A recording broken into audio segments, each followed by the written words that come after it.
Basketball Podcast with 300 something likes on your Facebook page. There you go. Oh yeah, I like this view. That's dope. Dude, yeah, we did that whole start over thing with our Facebook. Yeah. Oh, it's a pain in the butt. Screw you, It's a pain in the butt, dude. We had 800 followers, or 800 plus followers on our old one, and finally Zuckerberg and Facebook wouldn't let us change it back. So Ryan and I said, screw it, and we went to a new one, and now it's like, we haven't even broke 400 yet. Like, we're not even halfway. Yeah. Who's Zuckerberg? Zuckerberg is the guy that invented Facebook. Oh. Who's listening to us right now? Let him listen. Zuckerberg, go back and let me change my old Facebook's name so I can just go back to that one. Zuckerberg, Please. you have ruined us all. So in The death of all good things. like in GP, we'll talk about Izzy. When Let me see. You have anything for Rumor Mill? Well, tell him BJ has said that. Can we talk about John Cena's new stupid move? Yeah, we can. What? GP. What is it? It's a back fist. He like hits you like that on the side of the head. Oh. It's stupid. So, okay, we're gonna do all-in discussion. We'll do a match by match, like you said. It's just Well, what else fucking should we talk backwards about? jab. What else is going on? We're gonna Moose went heel in Impact. He was like Did he one of the really? biggest faces. Yeah. Wow. He I did not attacked know that. Eddie Edwards at Redefined. Heel turn. We'll do Moose heel turn. Yeah. Who's Also, we could just kind of go over the updated Hell in a Cell card too. Right. Get out of all these. Also, when are we gonna we gonna start this women's hottest woman tournament soon? Yes, we We've do. been having the bracket for We went 2 over. months. We went over. Well, I gave mine. Ryan didn't give me his because he's like, I don't want to guess too early. But we went over our Evolution pay-per-view, like early match card predictions. Mhm. We did that the other day. We could do that too. I think they made a couple. They had a few matches I think already. That kind of Yeah, I know scheduled. the Mae Young Classic Finals, which I already know who that's going to be because I read spoilers. But Yeah, when they putting that on the first rounds on the network. I think it's starting this Next week, either this week or next week. I see. I first one I saw like September maybe 8th and 9th or something. Yeah, like that. it's either going to be this week or next week, but it's soon. And then of course, Trish and Alexa Bliss is official. So Mhm. Is that the only official match for? that's the only official one so far. What was Evolution? It was Triple H. It was a mystery. That's what it was. No, it was a good. They saw the line in the sand, Elijah. It was Triple H. Yeah, so we got a lot to talk about as far as all in might consume 30 minutes of just because like we got all these reactions and all this other stuff. Keystone. See past the week. Hey, Casey, talk on that mic. I am speaking. I am talking into the mic. Thank you, Say something again? So, Something again, right? I tell you what, when WrestleMania 18 was in Toronto, that crowd was hot. Check. I guess it's just because because Stone Cold. I'm a big fan of consistency. Mm-hmm. I love when I love that they had stayed in the Staples Center for so long, and I was like, oh, cool, let's just keep it there. Yeah. But no. I like when they move around because maybe one day they'll bring SummerSlam to Houston or Dallas or New Orleans. Like that mic, you're almost gonna have to eat it. I mean, all right. I just got done talking into a microphone all morning for the sports show. I do like Pastor Kid dipping in pickle juice. I'd say we could talk about there's that picture at Goldust went visit Kane on his first day, but how would we implement that on a podcast? Like we can show people. I mean, we posted it on our Facebook. They can go see it there. What can we talk about? How long can that conversation go on for though? Well, I mean, it doesn't have to go on for too long. We can just speculate whether he's going to be a good mayor or not. Mm-hmm. I think Kane Let's will see. be Okay, let's right do now. all in discussion, match by match, and we'll also do reactions from the wrestling world. Yeah, Marcus is in the house. What's up, playa? which Marcus? Corbin. All right, Marcus so Corbin. all in discussion, match by match. We'll also talk about the reactions from the wrestling world. Moose's heel turn, updated Hell in a Cell card. GP Izzy won his belt. that y'all speak of. Yeah. Did you see Anything the else? wrestler that she won it from too? Is it Ellsworth? No, we'll talk about it more, but it's an interesting character. An interesting character for sure. You have anything else for Chief Heat? I was Oh, you say you want to talk about John Cena? You want to no, prove it? I did see the guy. We can if you guys want. Honest, other than All In, I don't know what the hell to talk about today. I'm trying to see what notes are. Yeah, I mean, it talk sucks about Neville being officially being a free agent. Mm-hmm. You know, where do you see him going? That's the thing. I have no idea. You know, it's been ever since he got kind of quiet. Yeah. I doubt y'all want to talk about the Jason Sensation incident. What is that? Y'all didn't hear about that? Jason Sensation. Okay, so he used to be a character on WWE or WWF, and he tweeted during Monday Night Raw that was going on is that he was going to bring a gun into the arena and he was going to harm himself, like at the show. Oh shit! Yeah, and so authorities started looking for him, and finally he had to apologize publicly and all that stuff. Jeez. Wow. Yeah, it was something, all right. Well, that's nice. Yeah. Well, I got something we can talk. Last week? Did we talk about the PWI 500 or no? I don't think we did. We can talk about that. Yeah. That's been a pretty big topic of a discussion. So we'll do that. Where should we put that in at? Right after All In discussion, you think? Mm-hmm. Oh, and right before All In, let's go over the Facebook poll. See, PWI 500 discussion. Okay, and then intro and rundown. Facebook poll. Okay, so intro and rundown, Facebook poll, All In discussion, match by match, also reactions from the wrestling world. Well, the internet here is so terrible. Marcus, does this look fuzzy to you, the video? Or maybe that's just on my screen. I mean, I can't afford to have anything make me look more fat, so. No, you're good. You're good, Shaq. Now there's Casey. Yes, sir. Yeah, you got Casey's hand sticking up. Yeah, Queen England. There you go. Let me see. I can be down further. Hey, so I actually met this track and field athlete that we have at McNeese. Oh, really? This morning. Is it a boy or a girl? It's a girl. She's actually from London.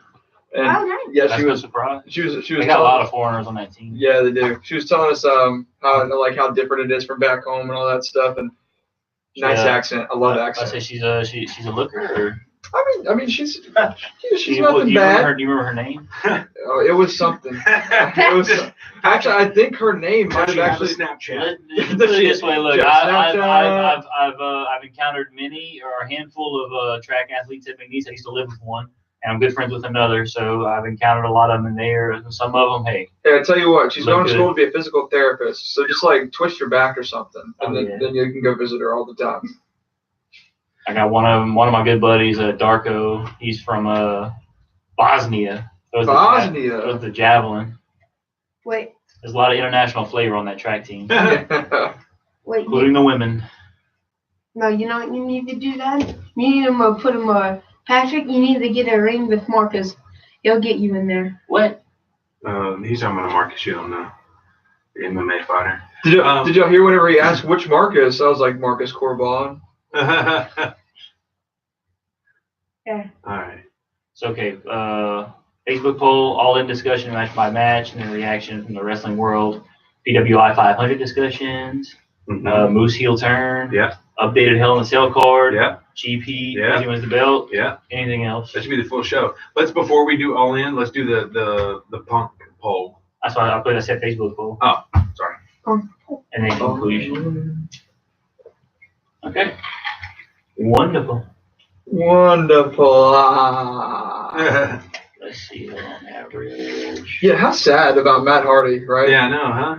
Bums me out, man. Wait, what's wrong with Matt? Might have to retire. Why? Apparently he's got some lower back issues. Doesn't have that. I don't even know. Wait, what's up with my... Elijah, we're about to start recording. All right. Remember, you got to eat that mic like it's an ice cream I'll talk cone or right something. here into the mic. No, you gotta eat the mic, man. Let me make sure I got all this. Okay, I got that up. Hold on, just pull up my tabs here Check. and organizing them.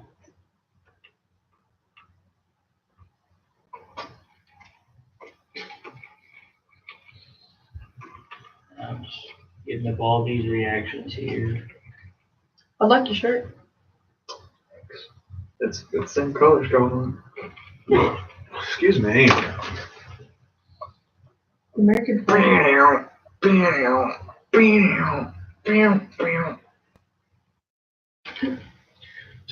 What shirt is that for? It's American Fighter. My buddy actually gave me a lot of these shirts whenever he got really fat and he couldn't fit them anymore. So he's like, here, you can have them. I say really fat. He put on like 40 pounds or something. But some of it was muscle.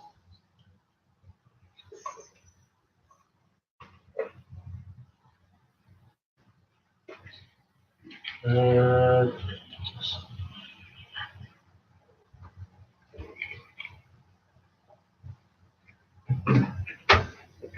then let's see, go here, 500. I got that up somewhere right here.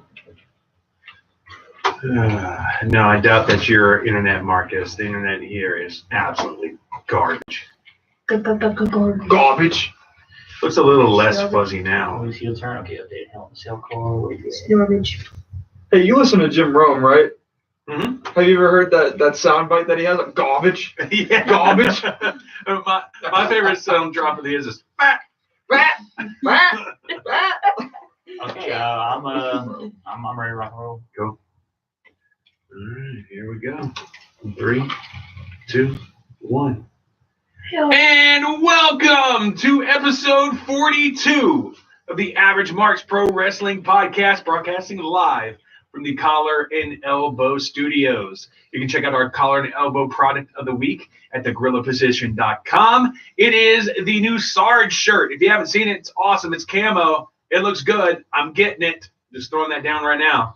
And of course, if you want to grab this shirt too, it's not only on sale for $17.79, but if you go to the website and you enter our code, TheAverageMarks at checkout, you get 10% off that. So really good deal. You get to support an awesome company from an awesome dude, Al Snow, and you get to support your favorite podcast because they cut us a check when you buy something from them. So AverageMarks.com is where you can get that, or thegorillaposition.com.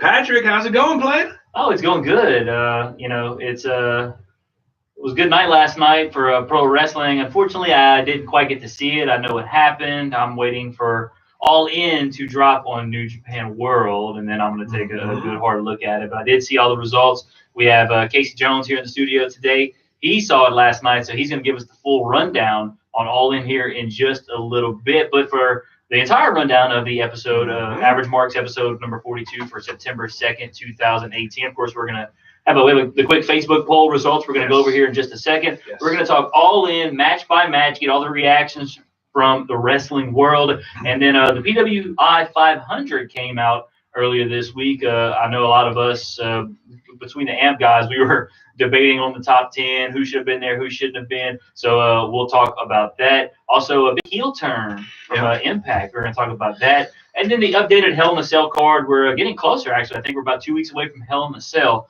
So we're going to talk about that. And then some cheap heat. I don't know how to exactly call this, but the wrestling fan Izzy, as some of you are aware or may not be aware of, wins a belt, a championship belt. So we'll dive into that. And that is the rundown for Average Marks episode number 42 for September 2nd, 2018. That's right. You can catch us at our central hub, AverageMarks.com. Check us out on Facebook and Twitter at The Average Marks. And if you're listening to us on iTunes, please make sure when you finish the episode, leave us a rating and leave us a comment, because that will put us in the algorithm to get suggested to other pro wrestling fans. We also want to give a shout out to our new sponsor, Jeff Bezos and his mega conglomerate, Amazon.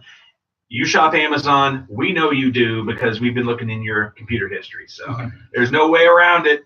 Make sure you go to our Twitter or Facebook page. It is pinned up at the top, our link. You click it, shop like you normally do. Nothing will be added to your purchase. It's just Amazon, and Uncle Jeff will cut Amazon. The Average Marks a check. Casey, what's up, man? What is up, everybody? I'm glad to be here again. Dude, we're glad to have you back in here. Now, tell us a little bit. You started some new stuff on your podcast. Tell us a little bit about your podcast, where people can find it. Yeah, well, my group and I, Pro Wrestling Roundabout. You can check us out on Facebook. That's our predominant, source of social media. Just Pro Wrestling Roundabout. Just search us, you'll find us. We also use YouTube, Pro Wrestling Roundabout Official. Instagram is pro_wrestling_roundabout. Twitter is real_roundabout. That is all the places you can find us. But the PWR crew and myself, we decided, we consider PWR to be more so of a brand. We had kind of evolved from just a podcast into a brand. So we expanded a little bit. Me and my buddy Ryan Dickerson were the co-hosts of the show, and we added on our good buddy Ethan Nada, Brad Goodrich, and our great friend Benjamin J. Wood. They were brought on as writers and content creators for the page itself. And then among all that, Ryan and I decided that we kind of wanted to get back to the roots, kind of what you guys are doing here and what we started at. And that is we started our own podcast back up, and we're calling that the Power Hour, PWR, the Power Hour podcast. And we're recording that once a week and getting that going up. We actually just dropped our first episode, I think either yesterday or the day before. I don't remember. I do so much now. I do so much. Right. It's almost too much sometimes, but it's a blast, man. But hey, I did also want to mention we're in an extended family now because we are also official Collar and Elbow sponsored over here. So yeah, nice.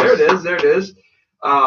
And actually, look, guys, I don't know if you guys know, but October 27th, Sunset, Louisiana, there's this independent promotion called Action Packed Wrestling, and Al Snow will be there as a special guest. So it's kind of sucks because it's on the same day as a McNeese home game, but I'm going. I got to meet Al Snow. I got to meet the man behind it all. And that card looks amazing. Dude, that card looks stellar. Well, I'd love to go that day too. I'm also because LSU was actually off that week, but I know that because that is the same day I am officiating my best friend's wedding. Oh, well, there you go. Really? October 27th. You're gonna get them to say the dues and whatnot. I will be the grand facilitator. Wow, yes. Nice. The first time I ever done that, maybe the last time. I don't know. With the power invested in you and all that stuff. I have the power to marry people legally in the parishes of St. Landry and Louisiana and Calcasieu Parish in Louisiana. So anybody else, sorry, can't help you. But if you live in those two parishes, I'll be able to help you. Hopefully soon. I ordered my documents. I just got to go register with the clerk of court's offices in those. Holy cow! So if you want an AverageMarks themed wedding, I show up, I say what I got to say, and I leave. I don't decorate. I don't. That's the wedding planner. Patrick's not staying around for the after party unless there's free booze. Okay. Free booze, I'll stick around. Well, usually there is free booze and free food and free bridesmaids. Sticking around for that. Living the gimmick. Yes, sir. All right, so we got tons of stuff to talk about. Let's get into it, man. Yeah, last night obviously was the big all-in, I guess you can call it a pay-per-view event is what it was. Yep. A lot of things happened here. We're going to go, of course, Casey's the only one that has seen it so far. I mean, I've seen the results. I kind of seen some discussions about it. I'm going to wait till it gets on New Japan World to really watch it and fully analyze it. So I'll have my full analysis of it maybe next week if I don't know when they're going to drop it on New Japan, but Casey's here. Casey's seen the whole thing. Casey's been ranting and raving about it before we got on the air, saying how amazing of a show it's been. So let's start at the top here with a 0 hour. The first match was Frankie Kazarian and Scorpio Sky defeating the Briscoe brothers, Jay and Mark, via pinfall. 12-minute, 35-second match there. Talk about that match a little bit, Casey. What did you see in that match? Well, obviously both of these teams are decorated. I mean, come on, the Briscoes are 9-time Ring of Honor Tag Team Champions. They're no joke. They're the real deal. And I gotta love it. I love SCU. SCU that's my thing. But I love both teams here, man. Of course, they're gonna put on a great match, and they did put on a great match. I gotta say though, SCU picking up the win over the Briscoes here really surprised me because I didn't expect them, and maybe they're not. Maybe I'm just looking too far into it as an average mark, if you will. Yeah. But maybe they're going SCU versus the Briscoes for the titles next. Maybe they're not, and the SCU is just getting the win here because they're good friends of the Young Bucks. But if that's where they're going next, I'd be completely fine because they put on a great match here. And actually, funny enough, this match was one of the pre-show matches. Obviously, got more time than the main event actually got. So that's something right there. Well, What was I going to say now? I was getting ready to go to the next match. I'm thinking ahead here. Ron, you got anything? Yeah, I got something. Every time I look at the Briscoes, I think just what Cruz thinks. Man, they must stink. Yeah, no, they look like if I got a weak stomach. They look homeless. Yeah, they do. That's funny because I was fixing to say what Chicago dumpster they crawl out for that. But please don't beat me up, guys. Throw that out They there. might find you. Yeah. But I got such a weak stomach. If I was ever put in a headlock on one of those dudes, I'm pretty sure I'd vomit all over the mat. Yeah. Uncontrollably. Yeah, it looks like they live in like this random part of whatever county they're in, just like ducked off in these woods, and the government's tried to come take it. It looks like they live in like a travel RV that's run down, and the government's tried to come and kick them out, but they beat them up every time. So they've kind of just thrown their hands up, and they're like, we'll leave them be. Almost like the movie Wrong Turn with Elijah Dushku. Mm-hmm. Oh, I know that name very, very well. I know that name very, very well. I learned about her in was it Bring It On? Ah, yes. She was in Bring It On with Kirsten Dunst. Oh boy, what a. Hold up. Is that the cheerleader movie? Yes, it is a cheerleader movie. You watch that? Yeah. Why not? Casey, you watched that? Did you What's that, Bring It On? Yeah. I mean, when I was younger, yeah. Okay. But I mean, I also had a crush on one of the girls in the movie. Well, maybe. It might have been Elijah Dushku. The brunette. It was the one that I think it was the like new chick. Yeah. That's Elijah Dushku. Yes, that's who we're talking about. Oh, maybe. Yep. Yes. Maybe I'm I don't blame you then. I don't know. I mean, look, and it's a chick movie for cheerleaders, I guess, in a way. But hey, good-looking girls, and thought maybe I'd see some boobies in there. So I watched it. Why not? We're completely off topic here already. Yes. So I was. That's what we do best. Though. But I know we're all in. I know what I was. I know what I was going to say before I lost my train of thought. I thought I was going to move on to the next one, but I have my all-in scorecard here. Oh yes, you do. So far, not doing too well. I think the Briscoes win that match, and they did not. But I did get the pinfall, so I got 3 points out of that. So nice. I'm trying to follow along here as we go through the match to see how well I did. I already know the over budget battle royal did not do well in either. So speaking of, that was the other 0 hour match. Now, Casey, how did this match? Was it like they all started in the ring together? Honestly, this was the only match on the entire card I did not get a chance to see. You didn't get to see it? I did. Yeah, I did. Unfortunately, I was driving from my house to my buddy's house, who I was watching it with, and I didn't get to see any of it, unfortunately.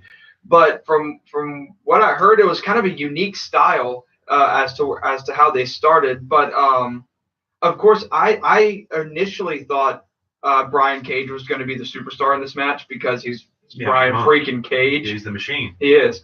And but it ended up being that I kind of looked at the card and who was going to be in the match, and then I kind of thought Punishment Martinez. I'm a huge Punishment Martinez fan, and I kind of thought he might win. But then I really sat back and thought, and I said, you know what? You know who's not announced for the over budget battle royal and who's not on the card, but I think might be by the end of the night, was Flip Gordon. And Ryan and I, my co-host on my show, actually both picked Flip Gordon to win the battle royal, and that's who ended up winning to go on to face Jay Lethal on the main card. So that was pretty cool. Yeah, once again, I did not do so well. I picked Punishment Martinez to win. And, see, if it wasn't Flip, that would have been my pick.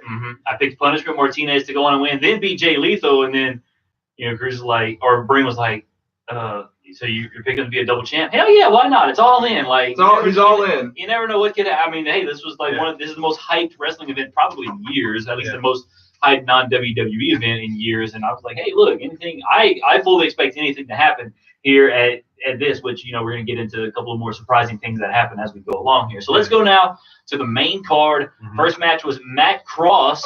Before we get into the main card, okay, because obviously we had talked last week about the possibility of CM Punk showing up. Oh yeah, we did the Facebook poll. Yeah, which we sent out a Facebook poll, and it got hella votes. How many votes did it get? 1,700 plus. Oh wow, nice. Yeah. And people were going nuts. Oh yeah. And for all you smarks out there that were saying, who cares? He's not relevant. Yeah, you still voted because I hit the votes and I saw your name in there. Yeah. Pumps. Yeah.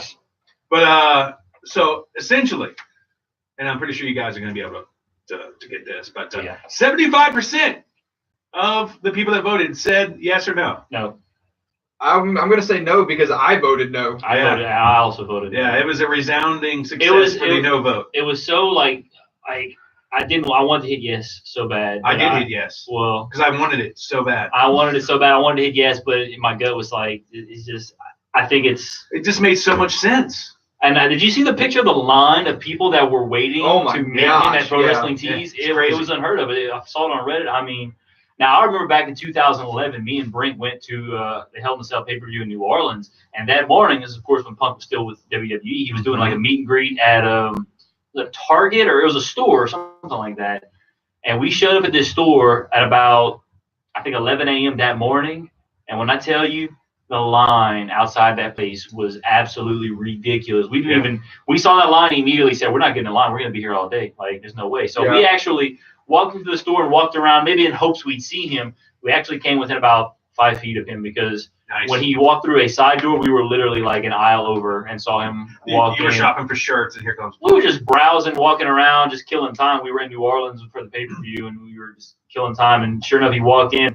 I tell you what, my first thought when I saw him was like, holy cow, he is much bigger in person than he appears to be on TV. He looks like he's slimmed down a whole lot from the pictures I saw. It looks like he's probably a crisp like 175 now. Yeah. He lost a lot of weight. Oh, yeah, had to get in that UFC shape. Yeah, well, most of that weight's in all the swelling up in his face. Getting beat down in the UFC. So, now we can go to the main card? Yes. Yeah. All right. Sorry, Pat. So, the first match, Matt Cross defeated Maxwell Jacob Friedman. Did I say it? Friedman? Yeah, that's right. Yeah. Often just referred to as MJF. Look, both of these guys, Cross has been on the Indies for a long time. He's an established vet on the Indies. They love him there. MJF is a young guy, up and comer. He's only 22 years old. But he's already been wrestling for 3 years. So them getting the chance to be on this All-In card was huge for both of them. One being an established vet, really getting his name out there, and one being the young up-and-comer who could possibly be in WWE's developmental system in the next few years. So this was really, it made for a really good story. It was kind of like a student versus teacher, but not really because they had never met before. So it was like the old guy showing the young buck, no pun intended, like, let me show you how it's done. Let me show you how you do it. And it ended up Matt Cross ended up picking up the win here. But MJF got a really good showing. It was really good for both of them. Honestly, I couldn't have picked a better match to really kick off the main card. It was perfect. Well, that's good. And speaking of kicking off the main card, I heard there was like crazy streaming issues at first, and they finally ironed themselves out with the Matt Cross match about the middle of it. Did you see any of those streaming issues? Yeah, I had some early on. Mine weren't as major as some people were making it out to be. Like some people were saying theirs crashed completely. They had to close the app. Mine would just buffer for about 30 seconds, and then it would play for about 2 or 3 minutes, buffer again, and play, and so on and so forth. But eventually it worked through. Was that through Fight TV? Yeah, that was through Fight TV. Because I remember when they had Ring of Honor Supercard of Honor back in New Orleans, I tried to get on the stream via, I think, a Ring of Honor, the Honor Club. And there were some streaming issues there. I remember. Yeah. I remember hearing about that, but I was live for that one. But I remember seeing on, like, while I was checking the sites and stuff, that they were saying the stream was terrible. Do you think Fight TV would have their stuff ironed out by now? I mean, who do you think you were showing a podunk event in Kansas? Backwoods Kansas. Why gotta be in Kansas? This was. I'm just saying. They could be podunk anywhere. Yeah. Podunk anywhere. In an event where 23 people are showing up live and nobody's watching the stream. I mean, come on. This is freaking all in. I mean, it could have been the heavy traffic. I mean, that's it is, but you got to get the extra servers. You got to play for the future, Fight TV. I'm just a little salty because they didn't sponsor us. That's what's really going on too. There you go. Real recognizes real. Fight. Come on. Come on. All right, so the second match was Stephen Amell and Christopher Daniels, and I tell you what, Cruz, you're so lucky that I did not put actual money on this match because Cruz swore up and down that Amell was going to win this fight, but not to be. Christopher Daniels defeated Stephen Amell via pinfall. Special referee there was Jerry Lynn. Yeah, that was cool to see. Yeah, no, look, I actually had Stephen Amell winning this match too. I thought he was going to win because if there's anybody on this card that is so established that it would not hurt them at all to drop a win to Stephen Amell, who is actually crazy talented in that ring. Let's not get that twisted. He's really good in there. But I thought Christopher Daniels would have no problem dropping it. But also, I do want to say Christopher Daniels is one of the most underrated wrestlers of all time. I think he should be in the conversation for one of the best. He never is. But this match was honestly really good. There was no bad match on this card to me. The entire card was just phenomenal. It was stellar. Every match, I just kept thinking like, okay, they can't do that much more to really step up. And every time, it just seemed like they stepped up and stepped up and stepped up. And this was a good step up from the first match because this was pretty good. And again, I like Jerry Lynn being the special rep. Yeah, and once again, listening to Cruz picked Stephen Amell to win the match, and now I'm about 0 for here so far. 0 for 4, but I'm looking ahead now. The next match was the Fatal 4-Way Women's match. Tessa Blanchard, Britt Baker, Chelsea Green, and Madison Rayne. And Tessa Blanchard came out on top, and I'm sorry that I missed this match due to the special commentators that they had. Tennille Dashwood and Mandy Leon. So I'll definitely keep an eye on that whenever it drops on New Japan World. But I did pick Tessa Blanchard to win this match. Now, do you remember who took the fall in that match? Who took the fall? Please say Chelsea Green. Oh man, I don't think it was Chelsea Green. I think it was Britt Baker. Dr. Britt Baker. Dr. Britt Baker. I saw it now. I'm a fan of everybody in this match. Let's be honest. I'm a fan of pretty much all women in WWE. To an extent, most of them based on their looks, some of them based on their wrestling, some based on both. But certainly all these 4. Yeah. Interesting little tidbit here. Tennille Dashwood, formerly known as Emma, and then Emelina, and then Emma. She actually used to date Zack Ryder from WWE, and then Zack Ryder actually left Emma for Chelsea Green, and now Zack Ryder's dating Chelsea Green. So it was kind of an interesting little tidbit there. Holy smokes. Look, I read a lot about. I went back and did research after. I stayed up till about 4 o'clock in the morning last night, just doing research and just reading about stuff and just seeing if my thoughts on this were kind of universally shared amongst the fan base. And a lot of people were saying that this match was nice and crisp and it was awesome and it was a really good match, but it felt really sloppy and it felt really rushed at times. So maybe that was just me putting the expectations of that match on a pedestal. But to me, a lot of the parts felt sloppy and it felt rushed. It didn't feel very organized. It felt like they were rushed for time, which I'm sure they were all night. But even the finish was kind of just like very out of nowhere. And because he counted the 3. I remember when Tessa got the 3 count, and I think it was Chelsea Green and Madison Rayne that came in to break up the pin, and they broke up the pin right after the 3, and the music didn't play, and everybody was like, "Oh, okay, cool." And then the referee rang the bell, and then her music played, and we were like, "Oh, okay." So the match was over. It was very confusing, very confusing. We know the GorillaPosition.com posted the Sporting Nudes breakdown of like the whole thing, and they gave that match a C-. Really? Oh wait, no, I'm sorry, C+. Okay, there you go. I was always a C+ student in high school, so it says at the end it says 2 thumbs up for C+ a few matches. botched spots and abrupt finish hurt what the building was expecting to be a fun match. Yeah. See, I agree 100% with that. Did they use weapons in that match?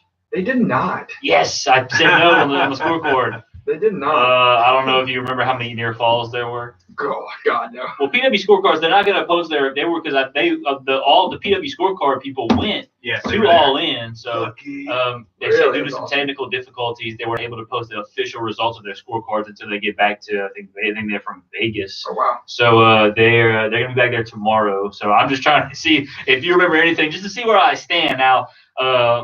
I looked at the rest of the matches. For the rest of the matches, I got every single winner correct. So I'm just saying. Wow, nice. Speaking of, I don't know if we want to wait till the last one to talk about the NWA World Heavyweight Title match. You want to wait and skip over that and talk about that maybe last, because that was kind of a big deal. I mean, sure. Whatever you guys want to do. Yeah, whatever. Well, let's go to the next match after the NWA World Heavyweight Title match. Hangman Page and Joey Janela in a Chicago street fight. I'm sure they used weapons in that one, huh? Yeah, man, this match was fun. This match was like full throttle from the start, and I thoroughly enjoyed it. I'd seen some stuff from Joey Janela. He's an indie darling. Like, guys love him and on the indies, and he's good. And Penelope Ford, the girl who comes out with him that accompanies him to the ring, A, she's gorgeous. B, she's my future wife. And C, she's just incredibly talented. Yeah, that's her. So that's who's Are you looking at Penelope Ford over there? Penelope Ford, yeah, she can get it. she can get it, that's for sure. Well, she actually got involved in the match at one point, and I think I seen the sequence of this. Like, dude, she was doing that thing where Hangman kept trying to, like, I guess clothesline her or something. She'd bend backwards. Yep. That was pretty cool. And then she ended up hitting a crossbody from the top rope all the way to the outside to the floor on the Hangman. Yeah, dude, she's really good. And I actually follow her on Instagram. I'm a big fan of hers. I've followed her for a while now. What's her Instagram? Penelope Ford. No, I'm going to go look up Penelope Ford on Instagram now. But no, dude, both of them are crazy talented. I'm a huge fan of Hangman, too. I think Hangman has come a long way from when he joined the Bullet Club in general. And he's really been put on a grand stage. And this match was really fun. There were some crazy parts that kind of made me, kind of want to cringe and close my eyes a little bit. Like there was one spot where they set up 2 tables right in front of the entrance ramp, and Hangman hit a running powerbomb and threw Joey Janela, and he kind of missed the spot and he didn't go all the way, so they were scared he was going to land on the steps. Yeah. So that was kind of scary, but Joey Janela, you can tell he kind of works more of a hardcore style on the indies sometimes, and you can tell that he knows how to take these moves and how to take these bumps, and you can see just if you know what you're looking for, you can see the slight turn in his body whenever he lands on something. Like, okay, so that didn't hurt nearly as bad as it looked. Yeah. So he's really good. Both of these guys are really good. And I actually had Joey Janela winning here. I thought that Hangman was going to give him the rub. But Hangman Page got the win here. And if any of you are big fans of Being the Elite, like I am, because I watch it, we got the return of Joey Ryan. Oh, Joey Ryan returned. He is back from the dead. Oh, and it was Undertaker now or what? Okay, so I'm gonna leave this up to the fans to go find it. We all know what Joey Ryan's gimmick is. Yeah. So he actually returned in an Undertaker-esque style, and instead of what are the guys called that would show up whenever Undertaker would come back, and they would carry the torches? What do they call it? The Minions? No, not the Minions. It's a Disney movie. Oh man, with the hoods and everything. The torches and I don't remember their name. The druids. Yes, that's what it is. They kind of had that, but instead, and excuse me for saying it, but instead of druids, it was just guys dressed up in giant penis costumes. I did see that picture. I did see that picture. I was thinking, what the hell? And they lined up the ramp, and Joey Ryan's music hit, and he returned, and he went through the middle of them. God, dude, So you mean to tell me that there was big giant penises but no boobs? Oh, come on. Yeah, I know. But dude, it was we were cracking. Oh, dude, it was so funny. I did see that picture, and I'm thinking and I didn't. There was no context or anything. It was just the picture, and it was all these dudes lined up on the. I was like, I was like, what is going on here? Dude, it was hilarious, and I'm glad to see Joey Ryan back. I mean, he didn't really go anywhere. He was still working, around on the indie scene, still doing his stuff. But it was good, man. And if you are a big fan of Being the Elite, like I am, a lot of big storylines came to fruition last night, so it was pretty cool. I enjoyed it. Yeah, I know Cruz is a huge Being the Elite. I think Brink might. I know he's a fan of it. I don't know if he watches it as much as Cruz. Cruz is all over that stuff. So yeah. So Sporting Nudes gave that match B+. Is that fair?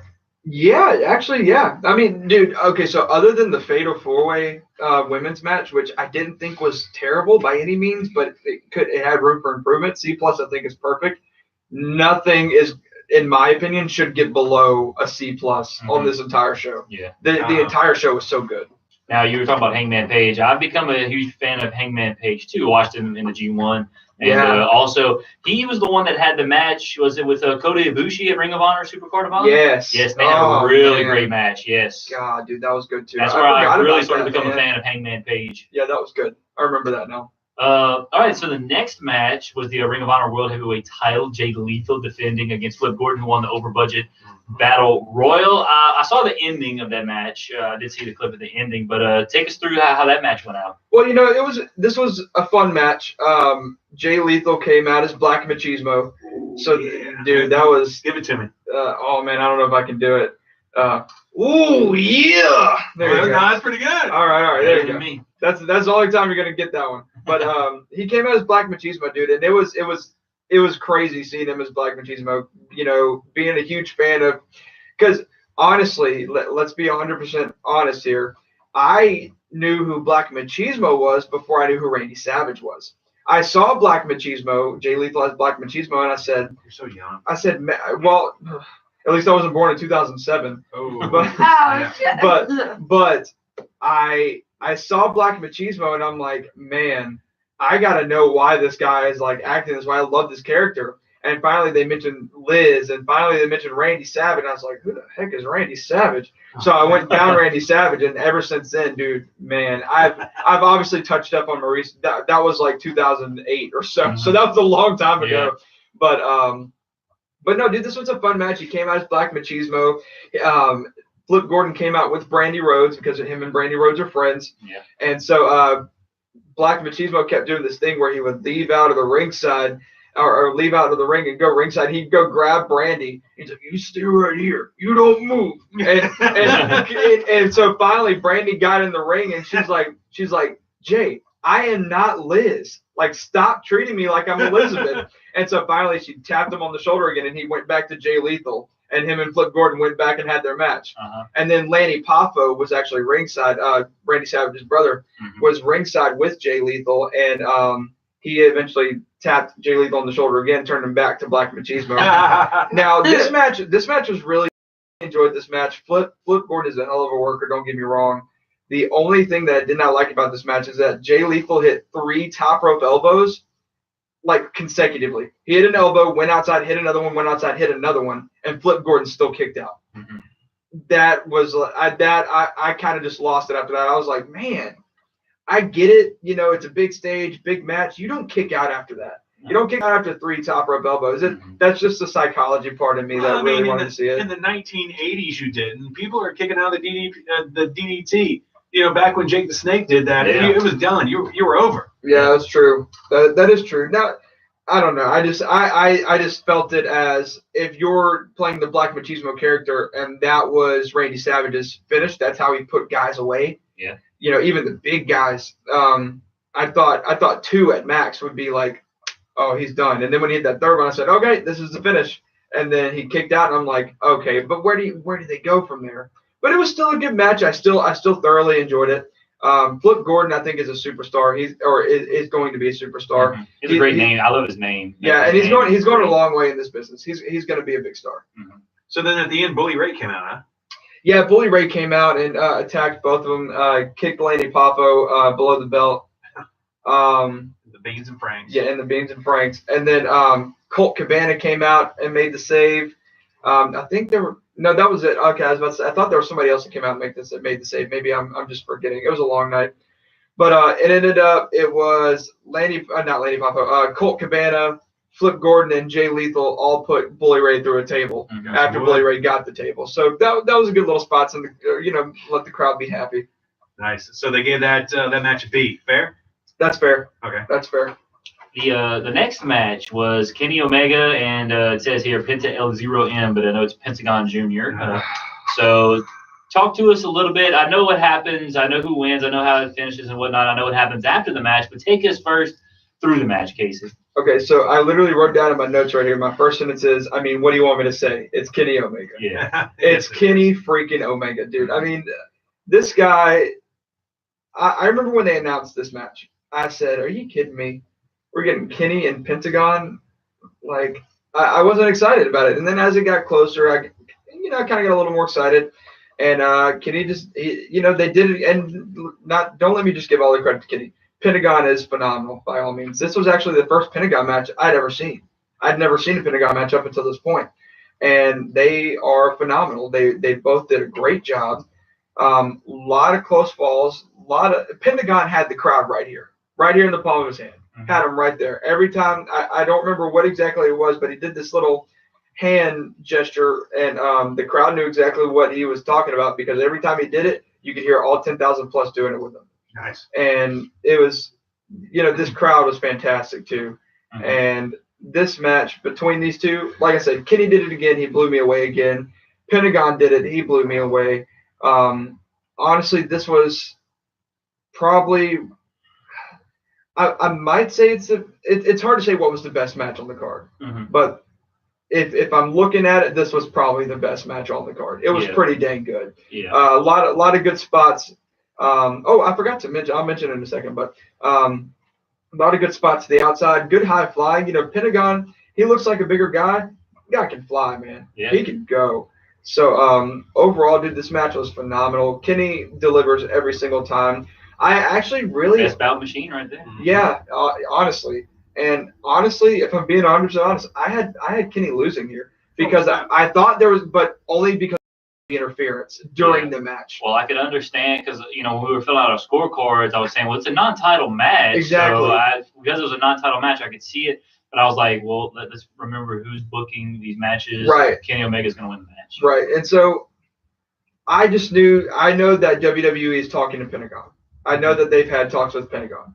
So I kind of thought maybe with everybody kind of knowing that and that being out there in the open, maybe Kenny would let him win. Yeah.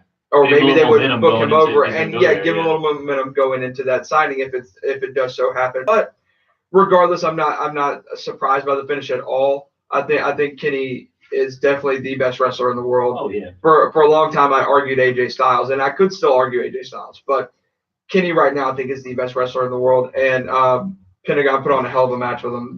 It was by far one of my favorites on the night. Well, we're going to get to argue that coming up in a little bit when we talk about the PWI 500, which of course Kenny is number one on that list, but and no argument from me there. But we were talking about how this might have been the best match of the night. The biggest star at the show, without a doubt, in my opinion, Kenny Omega. So the biggest star in the show.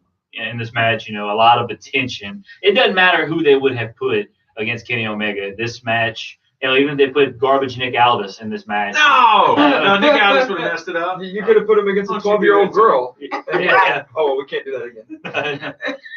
I love the way Sporting News put this. They put the crowd was ultra hot for this rare meeting between the two of the best wrestlers in the world, and their lofty expectations may have been exceeded by this excellent bout.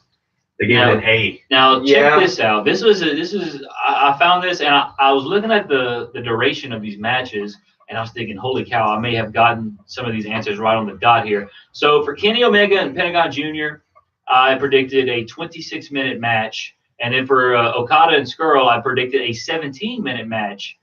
Well, those times were literally flipped as Kenny and Pentagon went 17 minutes and Okada and Skrull went 26 minutes. No way. Dude, look, you can't make this up. I mean, I would have gotten 4 extra total points had I just flipped those 2 times on those 2 matches. Literally the complete opposite. So I'm kind of like want to punch my laptop for that. But it's okay. No biggie there. So, but Omega defeats Pentagon. The next match, which is the one I just mentioned, Okada defeated Marty Skrull in what was the longest match of the night. They actually went over their time from what I hear, huh? Yeah, well, actually, real quick, I forgot to mention Chris Jericho. Oh, yes. Chris Jericho right after the match. Okay, so the lights went out, and the lights had gone out earlier in the night whenever Joey Ryan returned. Yeah. So we're all freaking out. We're watching. We're like, okay, who is it?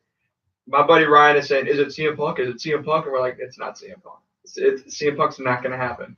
And so if it were to happen, what a moment though. I told my buddy Ryan, I said, if it's CM Punk right now, I will walk outside of your front door and I will streak naked down your street. I swear I will do it. Oh, well, I wish it would have been CM Punk just for that. Well, spoiler alert, it wasn't CM Punk.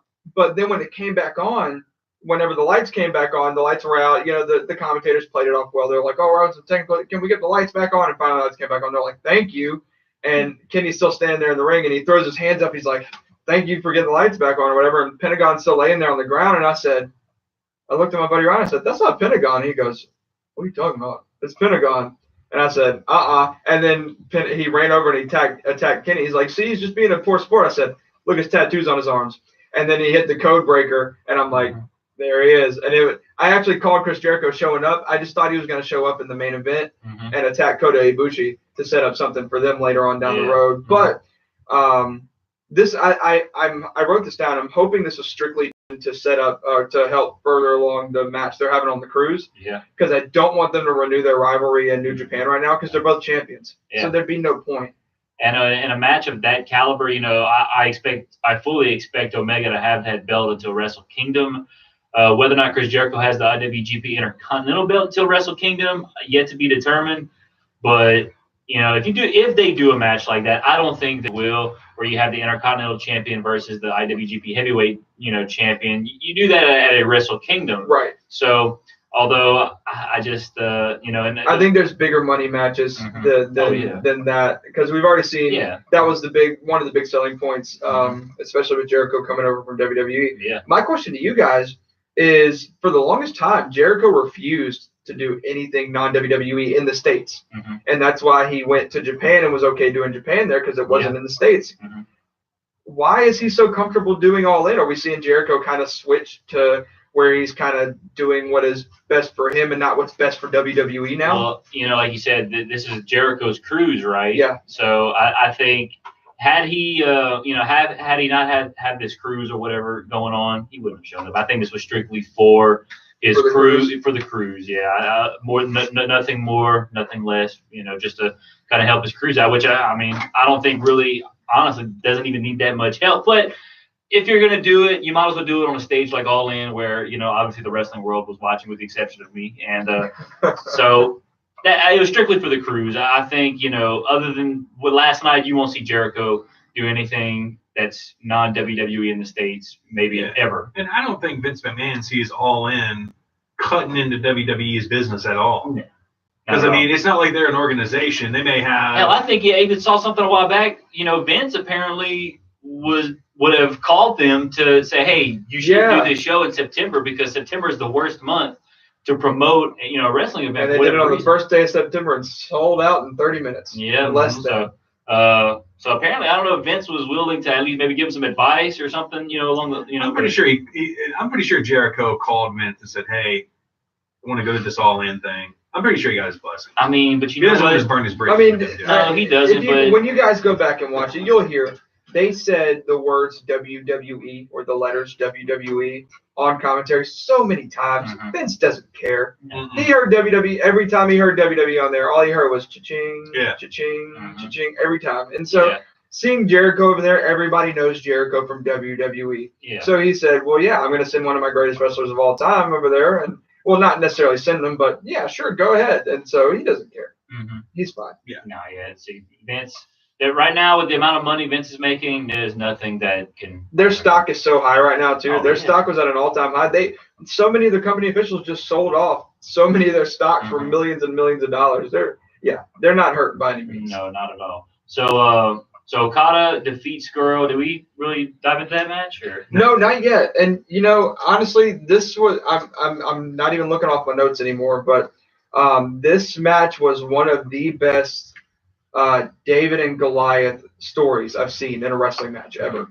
And it's, you know, a lot of people might think that Marty and a lot of these guys in New Japan don't really have a size difference, but Marty's a good 175, maybe. Okada's a good 235. Yeah, Marty in the junior heavyweight. He's a junior heavyweight. And so that's exactly why I had Okada winning here, because I didn't think that – I don't think – a lot of people look at New Japan and the way New Japan wrestles nowadays, and they think, oh, that's the new style, that's the new way. New Japan is very old school.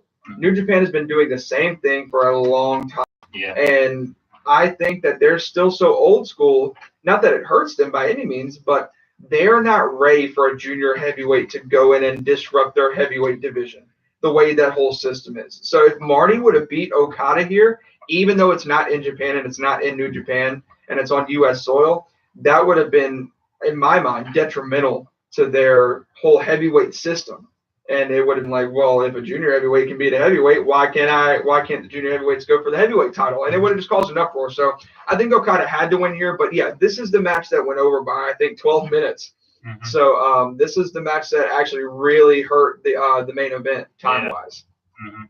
Yeah, Okada did win that match. And speaking of the main event, the last match before we get back to the NWA World Heavyweight title match, the Golden Elite, Kota Ibushi, Matt Jackson, and Nick Jackson defeated Bandito, Phoenix, and Rey Mysterio. And look, when I saw that match, you know, announced, I said right off the top of my head, that's going to be maybe the most fun match to watch all night, because, I mean, You got the Young Bucks, you got Bushi, you got Rey Mysterio. I don't know too much about Bandito and Phoenix, but Bandito, actually, I was asking around real quick. Hey, what did they rate Okada and Skrull? Did they give that a rating? Yeah, B. A B? Oh, I can see that. I can see that. I just thought it was a really good storyline for them with the whole David and Goliath thing, because nowadays you see a brain buster, you don't really think anything about it. Marty had been struggling all match to even lift Okada.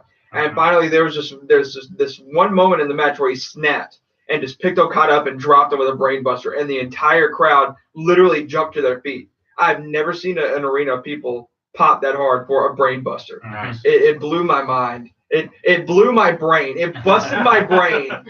But the brain buster wasn't even performed on you. And it just residual. It was there. But crap, I lost my train of thought where we were.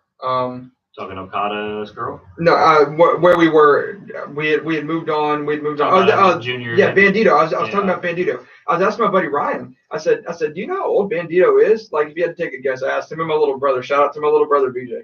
And I asked them, and they said, oh, probably mid to late 30s. I said, yeah, that kid's 23. He's my age. Bandito, he's a youngin', man, and Ray Phoenix, no joke, he's established as well over in CMLL and AAA and all that, and of course everybody knows Rey Mysterio. If you don't know Rey Mysterio, you just haven't done your history. First of all, if you don't know Rey Mysterio, you've never watched wrestling. Yeah, because Rey Mysterio has been me being a smaller guy, Rey Mysterio was my guy when I was growing up. He started wrestling at 16, such a young age, and he's been wrestling for 20 plus years now. Yeah. And he's arguably internationally one of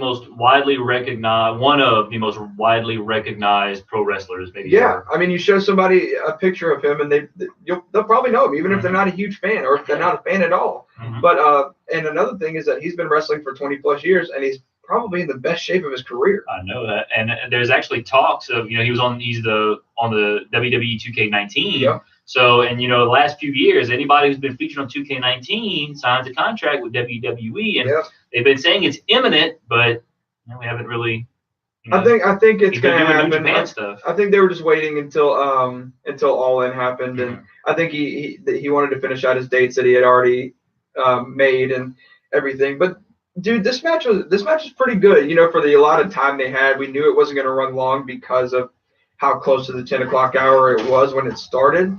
And actually, there was this one spot where Matt was doing something. He picked up one of the other guys from the other team and was going to Irish whip him, and you heard him say, "Time to go home." And I was like, "Dang, already?" And I was like, "Man, they're finishing up like that quick." And so it was a 12-minute match, give or take. I think 11:44. And but it felt so much longer because of all the stuff they accomplished and how quickly they accomplished it. By the way, I got to meet Kota Ibushi and the Bucks at Supercard of Honor. All three super nice guys. Kota Ibushi was super happy that I went up to his table because nobody was at his table when I got there. But wow, I know. But he was right next to Kenny, so everybody was in Kenny's line. Were you moist afterwards? What's that? Were you moist afterwards? A little bit. Yeah. A little bit. I met Kenny. Chris said he was too. I'm sure he was. I met Kenny and I had my hand over my mouth when I walked up to him, and he goes, "Are you gonna throw up on me?"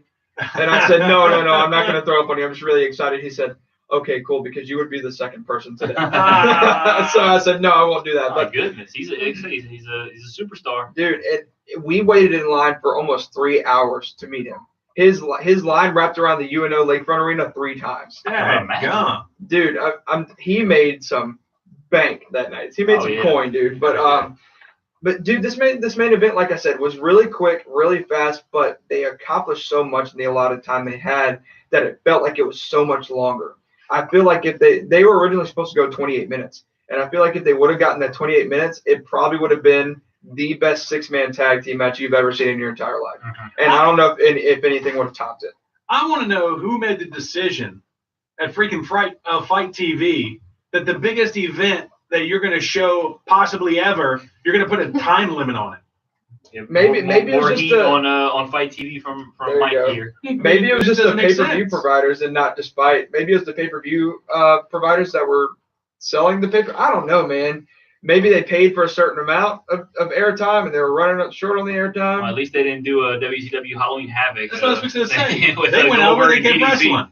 So at least they were aware of the situation and, so at least they didn't, they weren't wrestling past the cutoff time. So that's good there. And Rey Mysterio came out with a pretty cool Wolverine gimmick. Yeah, I did see that. That was pretty cool. Dude, Wolverine is actually my second favorite superhero. Spider-Man is definitely the first. Mm-hmm. But Wolverine is... As he shows us the tattoo there on his chest. He pulled the shirt down there a little bit. Yeah, Wolverine he's bad. He's a bad man, dude. I loved me some Wolverine when I was younger. But seeing Rey Mysterio come out, it reminded me of him coming out as the Joker at WrestleMania 25. Mm-hmm. His really, truly awesome mask that he had at, was it Dominion for that 6 months? Yeah, with the New Japan logos on it and everything. Oh, was that Dominion?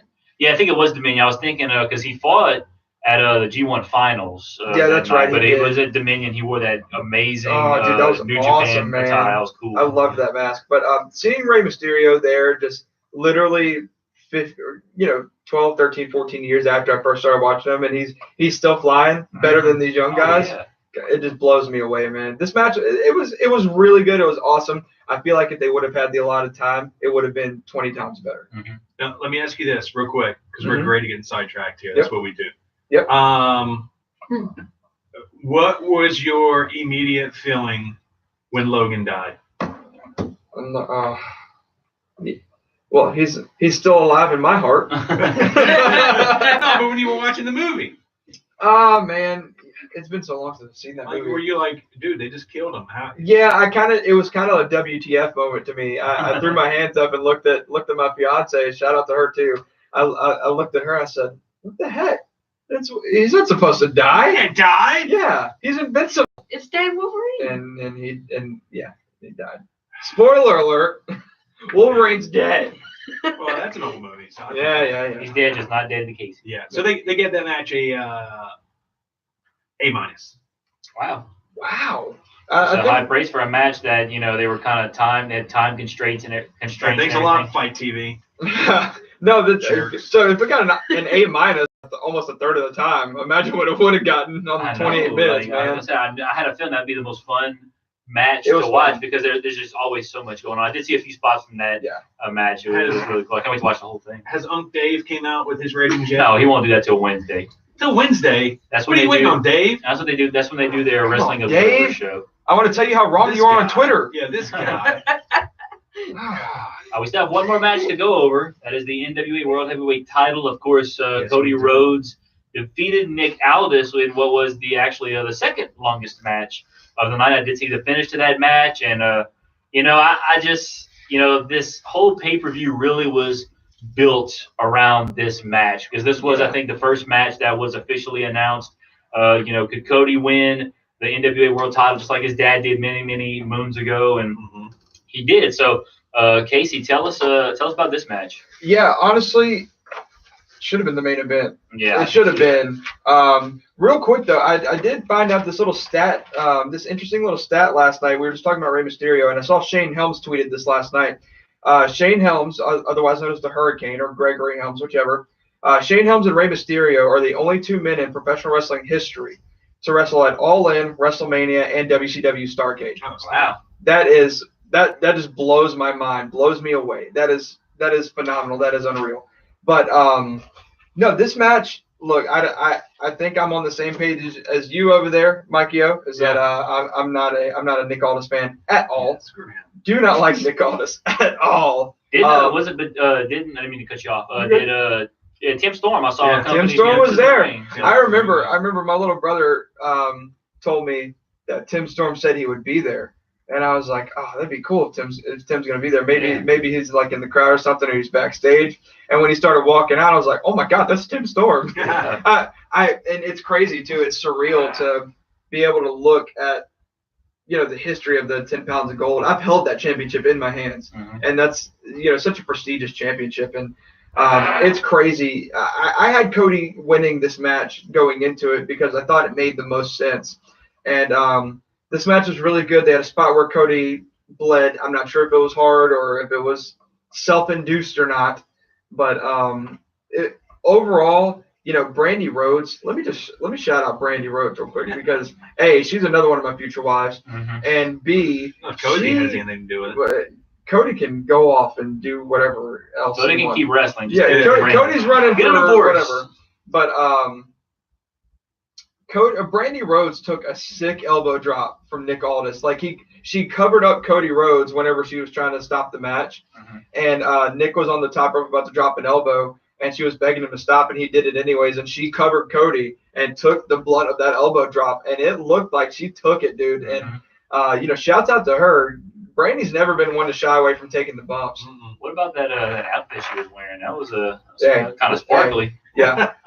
She called me before and said, "Hey, what do you think about this one?" She FaceTimed me. I was about to say, she called me and I said, "Well, call me, you better send me a picture." I said, "You got to FaceTime me." So she FaceTimed me and I said, "Yeah, that one's good right there." Yeah. And so the only thing better than that would be your birthday suit, girl. There you go.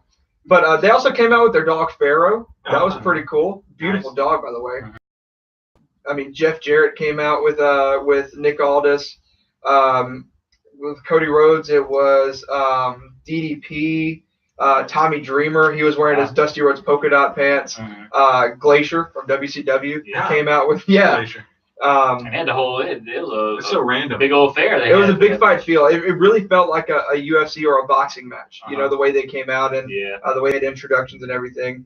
And this was a hard hitting. It felt like a really hard hitting match.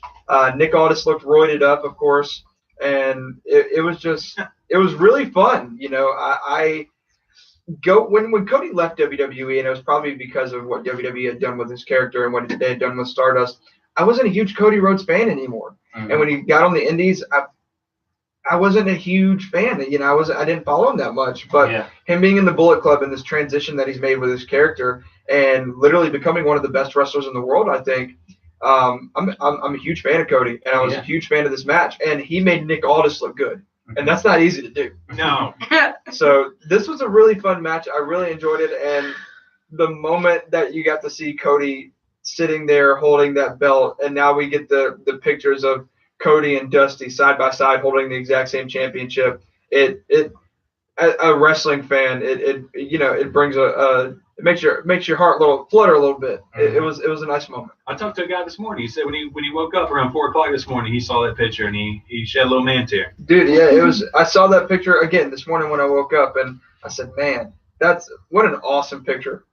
And it's truly awesome. I'm happy for Cody, first ever second generation superstar to hold the championship when the previous generations held it as well. Absolutely awesome. That was one of the main storylines about this whole thing. Cody, winning the same belt as Dad did, many years ago. Sporting News gave it a B-.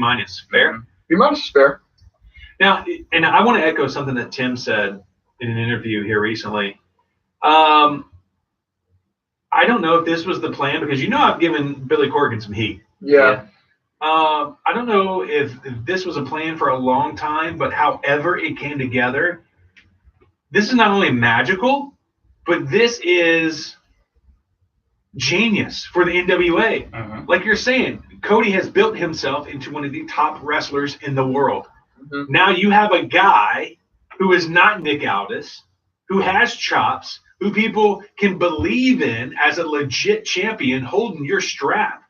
Cody's going to bring the NWA back into prominence. I don't know what that's going to look like, but Cody Rhodes with the belt, not only on being the elite.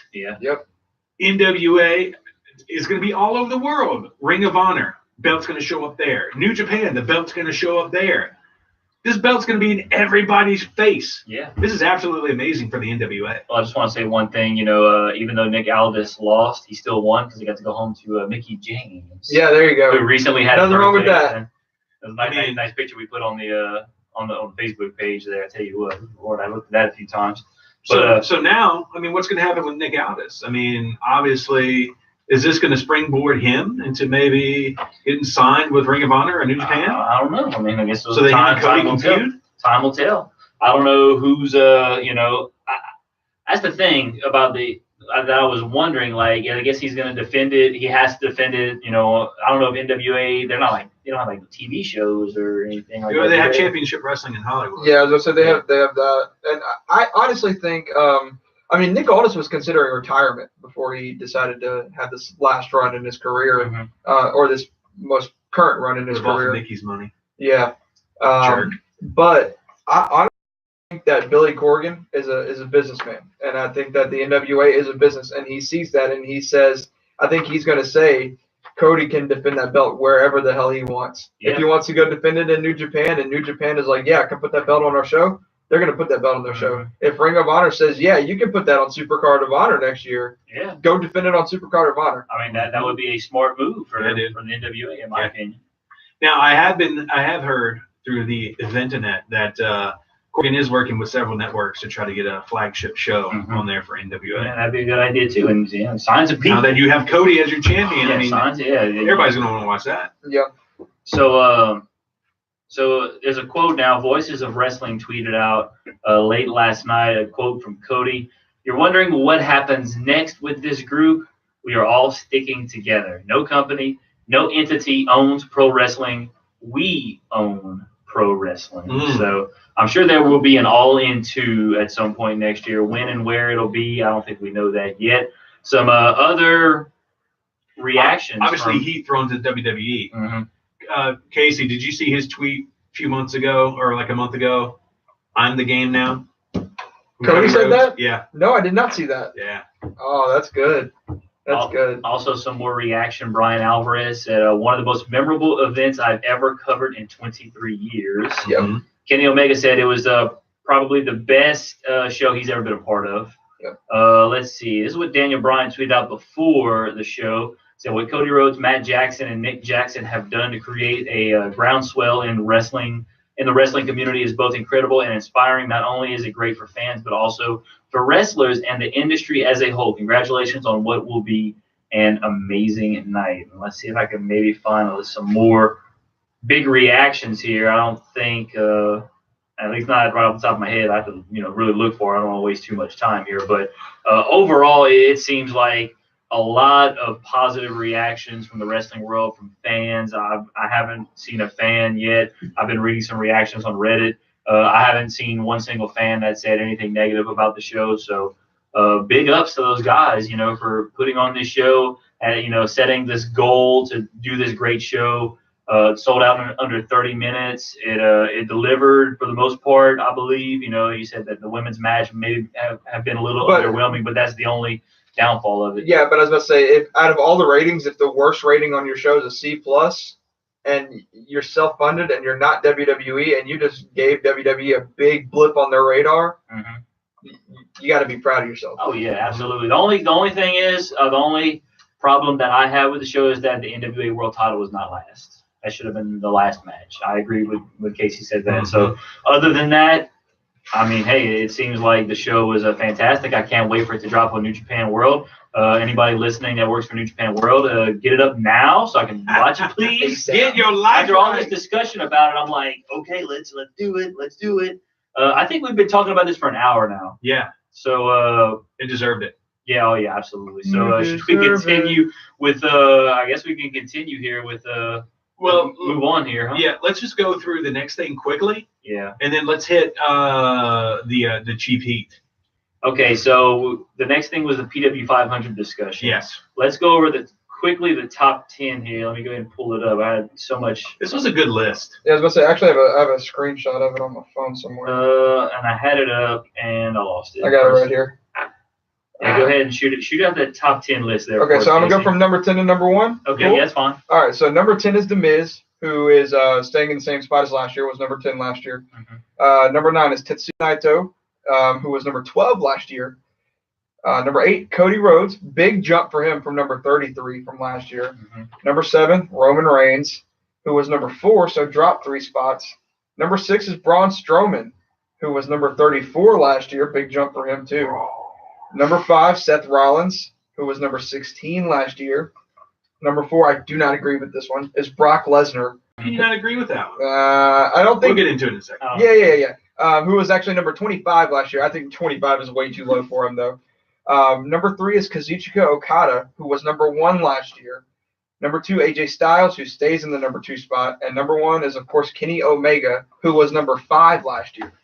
obviously the one you said you didn't disagree with. You disagreed with Brock Lesnar at 4. Give us your reason. No. I agree with that. Oh, you agree with Brock Lesnar? No, Casey disagreed with that. Oh, Yeah, Casey disagreed with that. I don't agree. I just look at all the guys that are there on this list, and one of the big things to me is work rate. And you know, WWE, it's hard to have a hard work rate because we see them once a week. Yeah. But whenever you see the guys on the indie scenes and they're doing matches every night, you see that. Yeah. And they document that. It's so Kenny Omega is an obvious number one. AJ Styles is just AJ Styles. Kazuchika Okada, I think, may still be the best wrestler in the world. But to put Brock Lesnar as a better wrestler than Seth Rollins, I don't know that I could justifiably say that. I think Brock Lesnar is a top 10 for sure because he held that championship for so long and they made him to be this dominant force. Top 5 is a little high for me.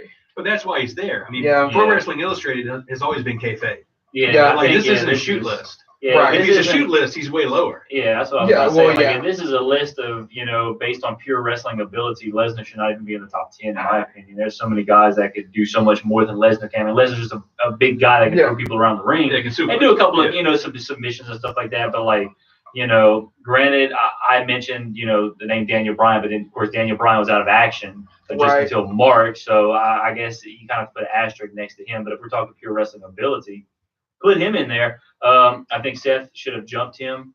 Seth's had, an amazing year. Yeah. He won the Intercontinental title at Mania to become a Grand Slam champion. Then just won it back at SummerSlam, and the dude has put on maybe some of the best matches, at least in the main roster, that we've seen all year long. So right, but he hasn't held a major title for as long as Brock has. That's why he's number 4. No, and then of course, yeah,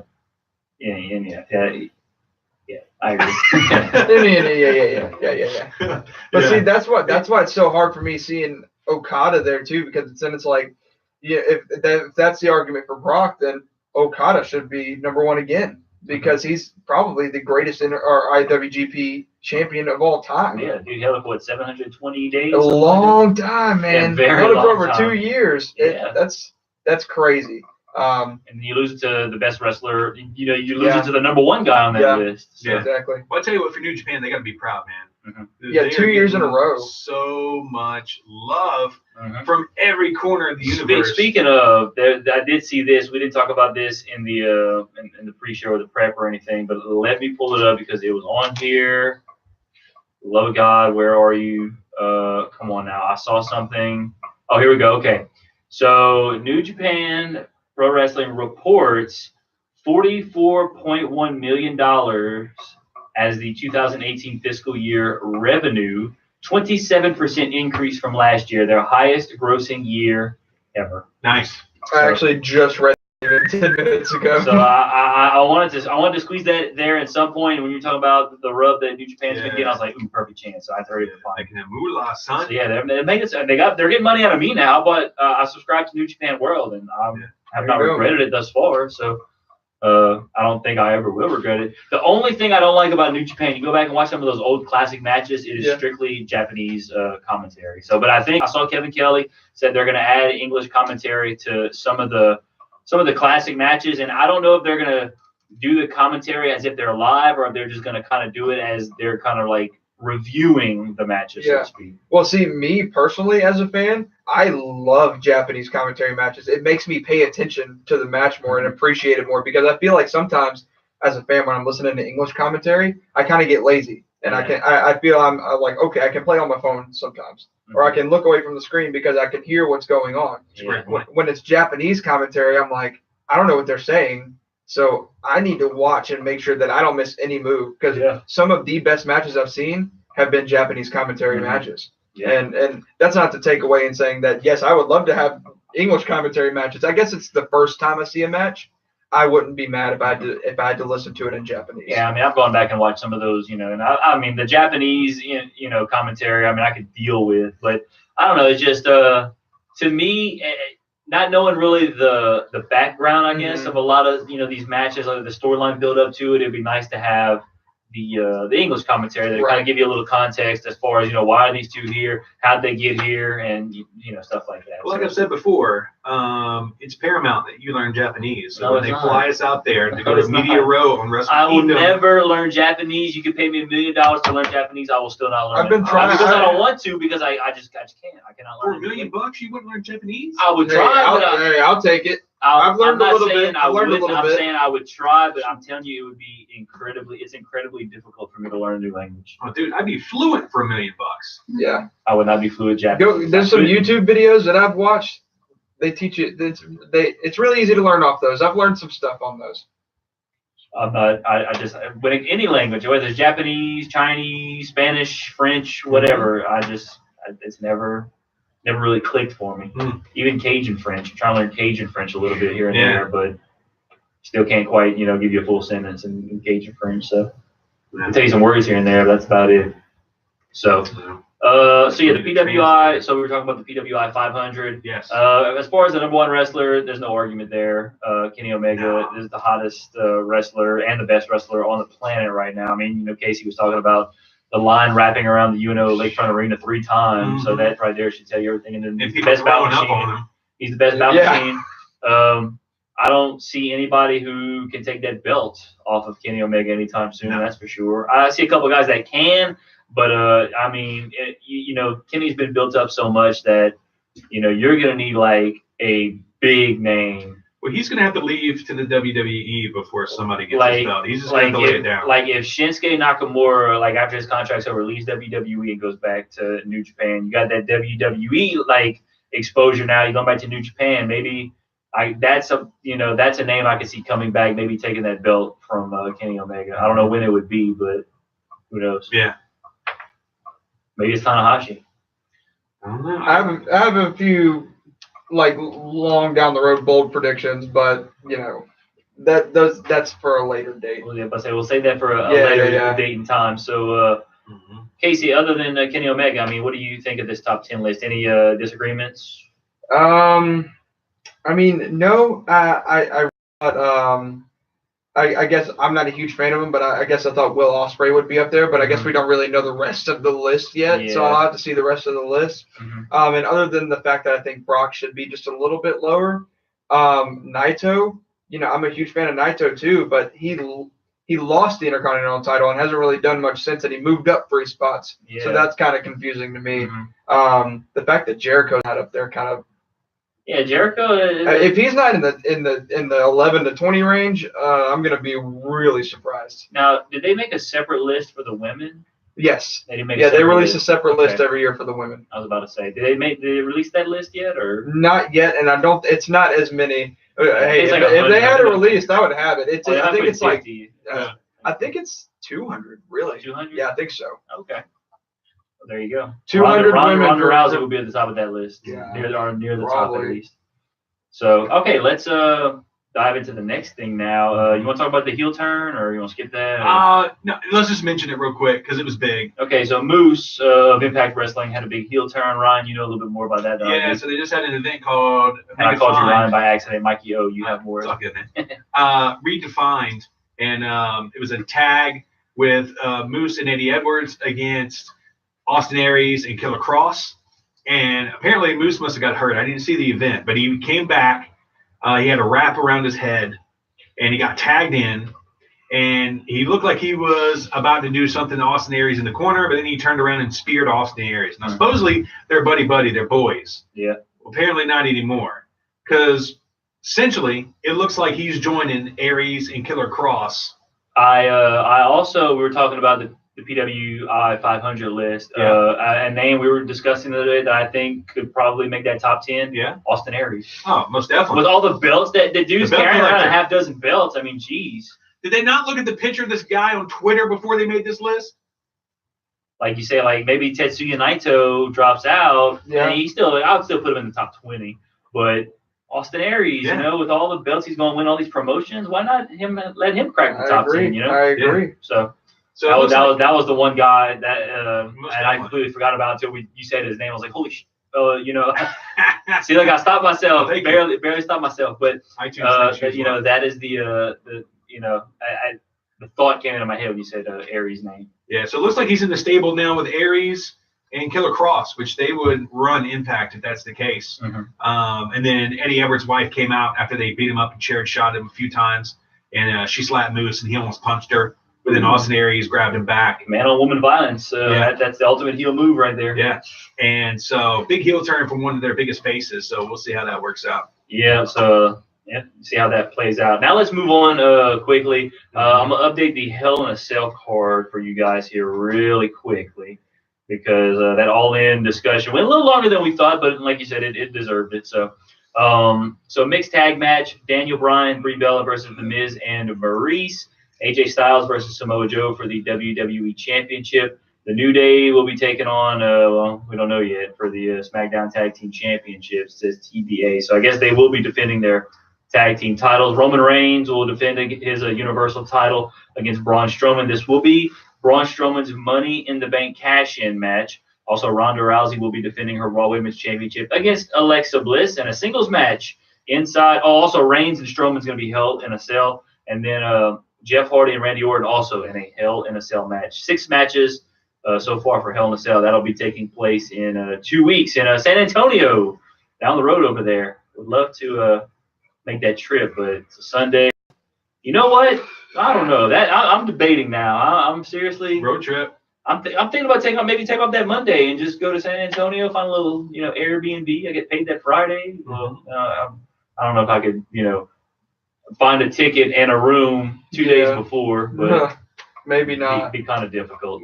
I have been to a Hell in a Cell pay-per-view before in 2011 when I was mentioning we went to see CM Punk. They came to New Orleans, so I have been to a Hell in a Cell pay-per-view before. Yeah, but wouldn't mind going to another one, obviously. Like you sleep in your car and you just I'm not about that life now. And then you just beat up a scalper. You take his tickets. Come on now. I want to keep my job. Well, that's the easy way to do it. Yeah.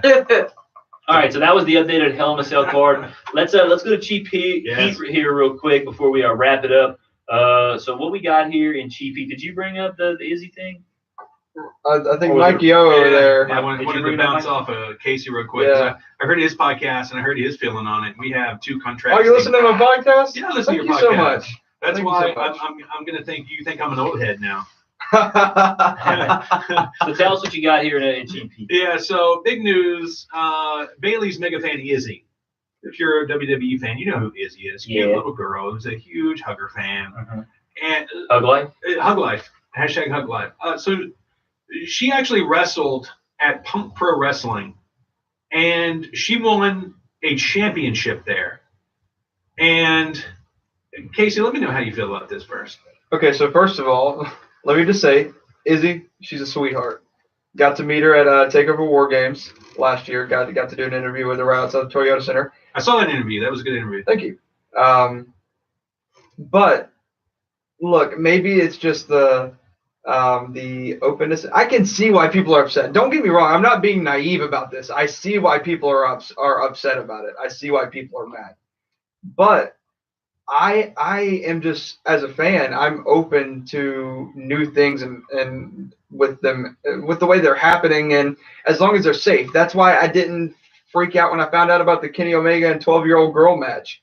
I didn't freak out about it because he was safe and he took care of her. And that's the same thing with Izzy. I know that people are freaking out because she got choke slammed in the match, but he protected her. Like, he couldn't have done any more protecting for her without putting her on a cloud, on top of a pillow, on top of like an ocean. Like, it couldn't have been softer. But I don't think it's bad. I don't think it's good. I honestly saw it and I said, well, with the way she's been training and her connections to WWE, I said, I kind of saw this coming, something like this at least. So I was kind of indifferent, but I don't think it's as bad of a deal as people are making it out to be. Now, you guys alluded to earlier about David Arquette winning the WCW championship. Oh, I think this is a whole lot worse. Oh my God! At least he was a grown man. Okay. Is it worse or better? Okay, Izzy, is it worse than Nicholas winning the tag team titles or with Braun, obviously, at a? But he didn't actually work though. He just went in the ring and got scared and ran. He got a bigger pop than I'll ever get in a pro wrestling ring. That's for of sure. Course. Same here. Look, okay, so this happened in Florida, and we all know people in Florida are crazy. Yeah. Going around their bath salts and whatnot. So I'm looking at Punk Pro Wrestling right now. They have 2,000 followers on Twitter. Any guess on how many Izzy has on Twitter? A lot more than 2,000. 3,700. Oh no, dude. That's how many tweets she's put out. Really? I'm gonna say she has about 13,000. That's pretty close. What would you guess, Casey? Was that your guess? 3,700? Well, now that I know it's higher, it's pretty close. I'll say 11.5. Oh, that was pretty close too. Dang. She's got 10,500. Okay, she was closer. So obviously, on The Price is Right, we'd both be over. So obviously, this is a move for shock on social media to get more shine on their promotion, whether good or bad. They didn't care. They just wanted their promotion's name out there. Here's where I take offense to it. Yeah, the guy may have taken care of her, which he should have, because she's a little bitty girl. I mean, come on. Yeah. And then I did think it was funny. He sold her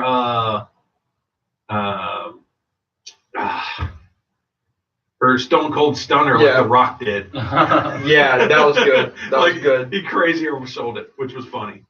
But I don't know. I think it's to me, it felt like it's like you're doing this to get your promotion over at any cost because it can't get over on its own.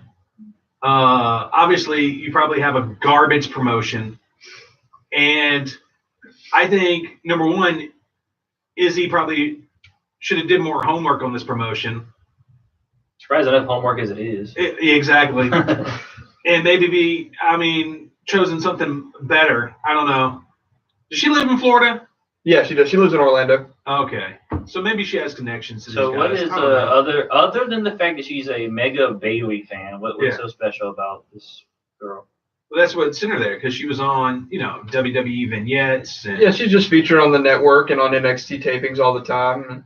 Oh, so she goes to a lot of NXT tapings. She goes to all of the NXT tapings. Okay. I don't know if she's ever missed one in the last 4 years. Oh, that's the advantage of having it at Bulls Hill University. And I don't know what her parents do, and maybe WWE pays to fly her out. She goes to every pay-per-view, dude. She's like the dude with the long hair.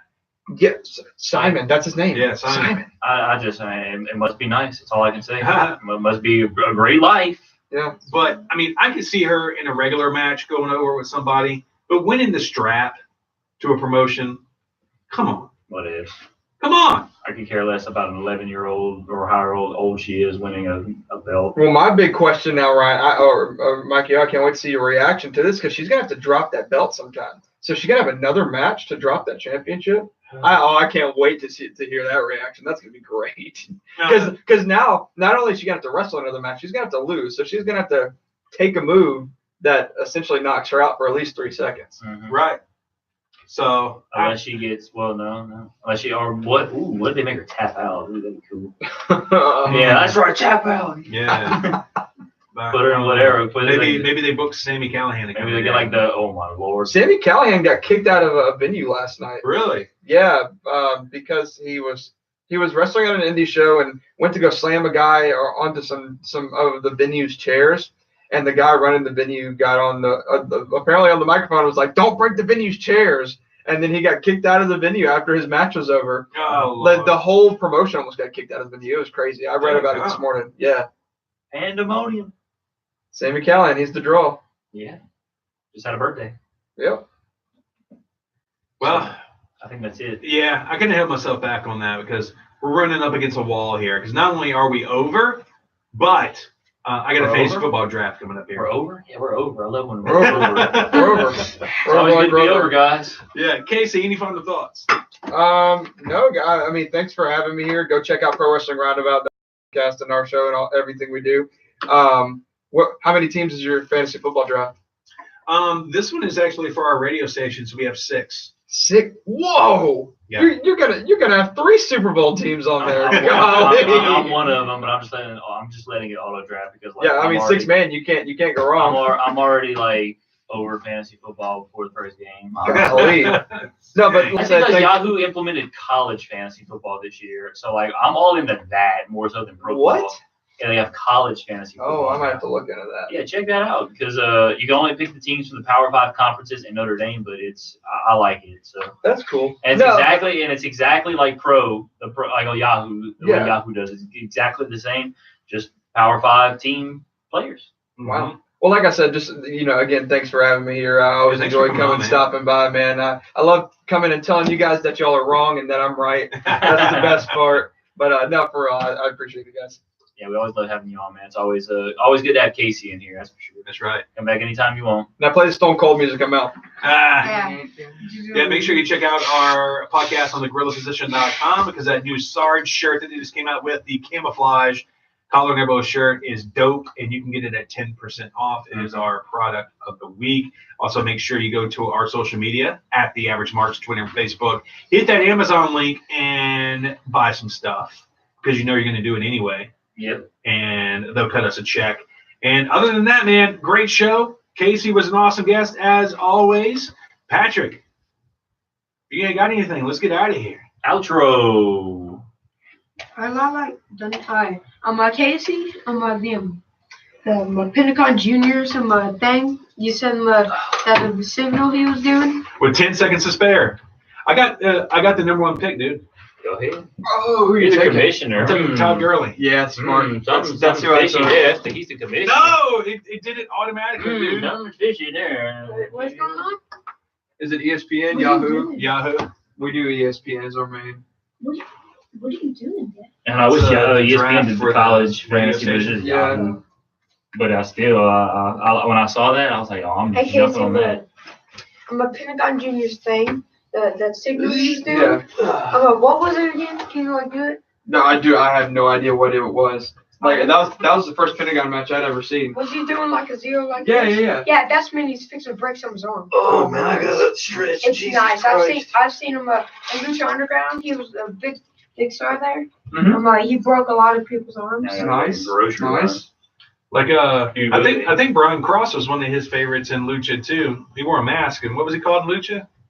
The guy with the big beard and the mask. Big beard and White guy with the big beard and the mask. Yeah, Son of Havoc. Ezekiel Elliott? Okay. His name's Son of Havoc. Oh yeah, man. Yeah, Son of Havoc. Yeah. Yeah, Brian Cage. Who wouldn't say this? What's his name? Mundo, Johnny. Oh, Johnny Mundo. Johnny Mundo, yeah. Who wouldn't say that? Okay, so this is the team I'm rocking with in my main league. That's an 18 league. What kind of person would you say, Johnny? All I'm saying is that after yesterday, my college fantasy team, I scored the most points in all my. You got Trey Quinn? Yeah, just in case. He made the 53-man roster. Was he your mystery relevant too? He was my second to last round. Baker Mayfield was my Mr. Irrelevant. Oh, you got Saquon Barkley too.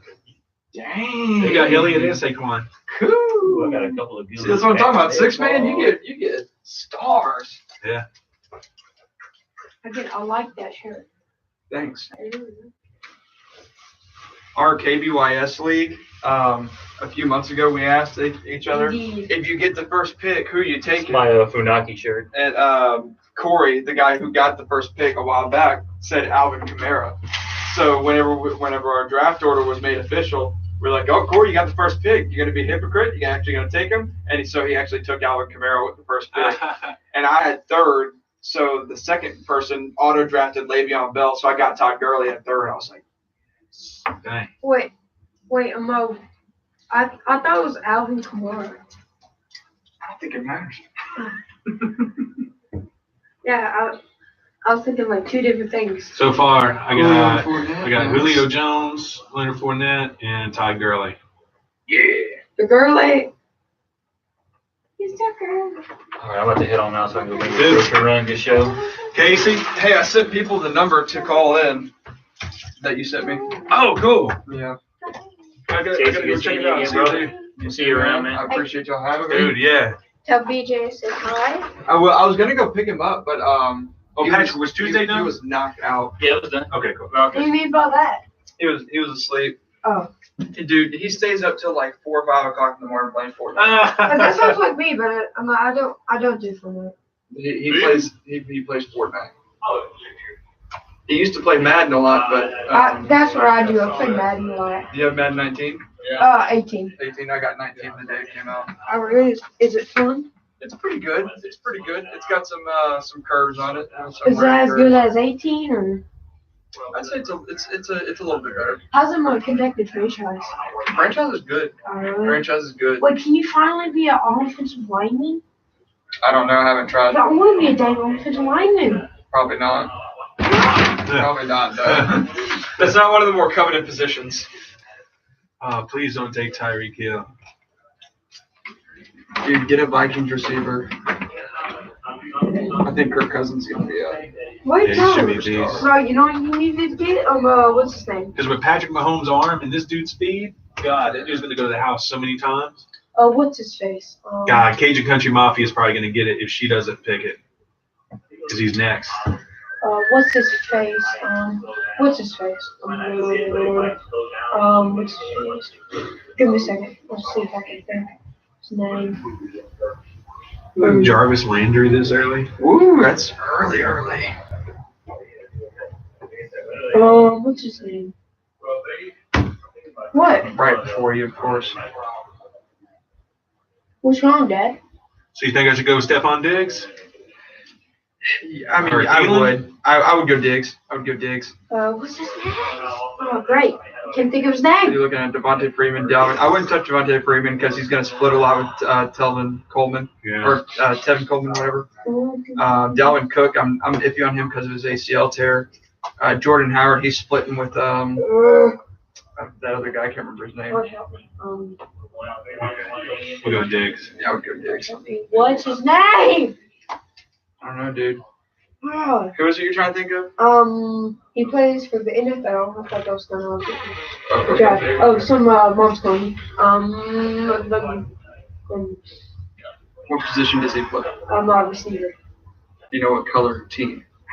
I think it was in. I'm going to think of best Odell Beckham Jr. No. Antonio Brown. Those two. Antonio. Hey, we just got finished recording and went a little bit over. So, start editing Yes, and then, Antonio's the one. Antonio. I'll let you know when we're on the road to Wally World. Well, we're gonna go stop for Elijah's games first, though. What are you getting? I heard y'all talking about chili for tonight. I don't know when I'm gonna get that. I'm looking for some Call of Duty. Nice. Yeah, I got an Advanced Warfare. I don't really play Call of Duty much anymore. I don't really play my Xbox much. What's your favorite game anyway? Probably Madden. I get 3 games every year. I get Madden, WWE, and NBA. That sounds like me. Those are 3 games we get every Dad year. loves the NBA. I'm not really that big of a fan of basketball. Oh, I love basketball. But I gotta head out. I know a few people Yeah. like LeBron James, Stephen Curry. I don't like Stephen Curry. Well, Stephen Curry's not bad. I don't like Kevin Durant. Yeah, that's fine. It was good seeing you again, buddy. I don't know who Kevin Durant is. Plays for the Warriors. Oh yeah, Casey. Pleasure, man. Later, man. You got Thanks so for much having for the me. podcast. Thank you. Thanks, Hey, man. I'm ready to go on the Gotta take it podcast. easy. You I'm too. looking forward to drop. See you, bud. Bye, Casey. Okay, there we go.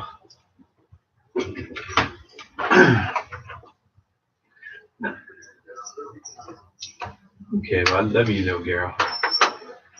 Okay, talk to you later. Mm-hmm. Bye. How long is this? Oh, Dad, can you get him green? No, not green. Brown. What's it? Something brown.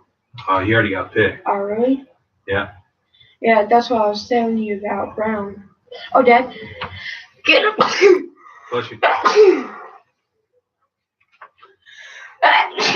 Oh, God. I want to see him. I want to see what Rey Mysterio looks like. That Wolverine costume. Mm-hmm. I want to see that. Then the New Japan logo mask. I want to see those two. I want to see that too. Or do you want me to turn off the computer? Oh, yeah, if you don't mind. Just hit in stream. Okay. And then hit OK.